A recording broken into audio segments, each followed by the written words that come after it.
అదే లక్ష్యంగా జగన్మోహన్ రెడ్డి గారు ఇక్కడ మీ అందరి జీవితాలు బాగుండాలని చెప్పి ఆయన కష్టపడుతున్నాడు. దానితో ప్రమాణంగా అభివృద్ధి 3 రెట్లు అభివృద్ధి అంతా చంద్రబాబు నాయుడు కంటే 3 రెట్లు ఎక్కువ అభివృద్ధి చేశాడు. కాకపోతే ఏంటంటే ఈ మీడియా మాట విని ఆ మాట విని ఈ మాట విని మనం డిఫెన్స్ లో పడతాం. డిఫెన్స్ లో పడదు కార్యకర్తలు నాయకులు ఎవరు కూడా అగ్రెసివ్ ఉండండి. నేను చంద్రబాబు నాయుడు కంటే మేము 3 రెట్లు ఎక్కువ అభివృద్ధి చేశాము. అసలు లక్ష రూపాయలు కూడా లేదు. ఒక్కొక్క అకౌంట్ లో ఎంత పడి చూపిస్తాం సంక్షేమం అని చెప్పి మీరు చెప్పాలి. అందరూ ఇవాళ జగన్మోహన్ రెడ్డి గారిని గెలిపించుకోవడం ఎవరు బాధ్యత? అంటే అందరిది మనందరిది. ఇవాళ పేదవాళ్ళు బాగుండాలంటే ఎవరు ముఖ్యమంత్రి అవ్వాలి? అవ్వాలి. బీసీలు బాగుండాలంటే ఎవరు ముఖ్యమంత్రి అవ్వాలి? ఎస్సీలు బాగుండాలంటే ఎవరు ముఖ్యమంత్రి అవ్వాలి? ఎస్టీలు బాగుండాలంటే ఎవరు ముఖ్యమంత్రి అవ్వాలి? ముస్లింలు బాగుండాలంటే ఎవరు ముఖ్యమంత్రి అవ్వాలి? అన్ని కులాల్లో మతాల్లో పేదవాళ్ళు బాగుండాలంటే ఎవరు ముఖ్యమంత్రి అవ్వాలి? ఇంతకుముందు చూసారా? ఇలా కాదు నేను రెడ్డిగూడెం మండలంలో వెళ్తే ఆవిడ మాది కాపు సామాజిక వర్గం అండి. నాకు కూడా 15,000 రూపాయలు ఈబీసీ వస్తాయో వస్తానని. ఇంతకుముందు ఎప్పుడైనా సరే కమ్మవాళ్ళకి కాపులకి రెడ్లకి వయసులకి బ్రాహ్మణులకి సంక్షేమ పథకాలు ఇచ్చినటువంటి వ్యక్తి ఈ దేశంలో ఉన్నారా? ఎవరైనా పేదవాళ్ళు కులాలతో మతాలతో వర్గాలతో ప్రాంతాలతో నాకు అవసరం ప్రతి కులంలో మతంలో పేదవాళ్ళు కావాలని కోరుకునే వ్యక్తులు. కాబట్టి ఈ నెల రోజులు ఎలక్షన్ వరకు కూడా మీరు జగన్మోహన్ రెడ్డి గెలిపి జగన్మోహన్ రెడ్డి గెలిపి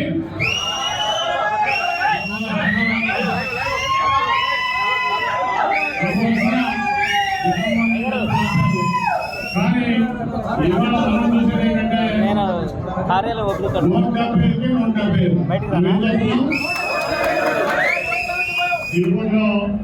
ఇవాళ స్వామిదాస్ గారు మీ అందరి ఆశీస్సులతో రికార్డు మెజార్టీ సృష్టించబోతున్నారు. అదే లక్ష్యంగా జగన్మోహన్ రెడ్డి గారు ఇక్కడ మీ అందరి జీవితాలు బాగుండాలని చెప్పి ఆయన కష్టపడుతున్నాడు. దానితో ప్రమాణంగా అభివృద్ధి 3 రెట్లు అభివృద్ధి అంతా చంద్రబాబు నాయుడు కంటే 3 రెట్లు ఎక్కువ అభివృద్ధి చేశాడు. కాకపోతే ఏంటంటే ఈ మీడియా మాట విని ఆ మాట విని ఈ మాట విని మనం డిఫెన్స్ లో పడతాం. డిఫెన్స్ లో పడదు కార్యకర్తలు నాయకులు ఎవరు కూడా అగ్రెసివ్ ఉండండి. నేను చంద్రబాబు నాయుడు కంటే మేము 3 రెట్లు ఎక్కువ అభివృద్ధి చేశాము.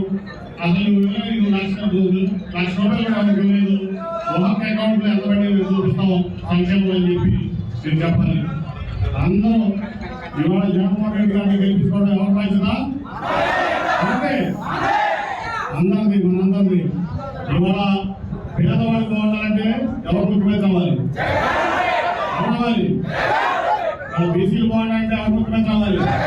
ఎస్సీలు బాగుండాలంటే ఎవరు ముఖ్యమంత్రి అవ్వాలి? ఎస్టీలు బాగుండాలంటే ఎవరు ముఖ్యమంత్రి అవ్వాలి? ముస్లింలు బాగుండాలంటే ఎవరు ముఖ్యమంత్రి అవ్వాలి? అన్ని కులాల్లో మతాల్లో పేదవాళ్ళు బాగుండాలంటే ఎవరు ముఖ్యమంత్రి అవ్వాలి? ఇంతకుముందు చూసారా? ఇలా కాదు నేను రెడ్డిగూడెం మండలంలో వెళ్తే ఆవిడ మాది కాపు సామాజిక వర్గం అండి. నాకు కూడా 15,000 రూపాయలు ఈబీసీ వస్తాయో వస్తానని. ఇంతకుముందు ఎప్పుడైనా సరే కమ్మవాళ్ళకి కాపులకి రెడ్లకి వయసులకి బ్రాహ్మణులకి సంక్షేమ పథకాలు ఇచ్చినటువంటి వ్యక్తి ఈ దేశంలో ఉన్నారా?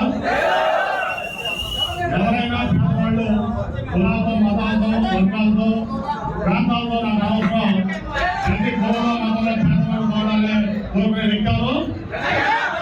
కాబట్టి ఈ నెల రోజులు ఎలక్షన్ వరకు కూడా మీరు జగన్మోహన్ రెడ్డి గెలిపి జగన్మోహన్ రెడ్డి గెలిపి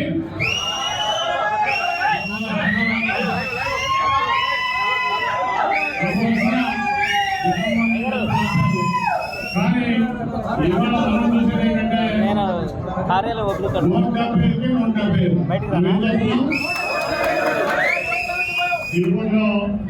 ఇవాళ స్వామిదాస్ గారు మీ అందరి ఆశీస్సులతో రికార్డు మెజార్టీ సృష్టించబోతున్నారు.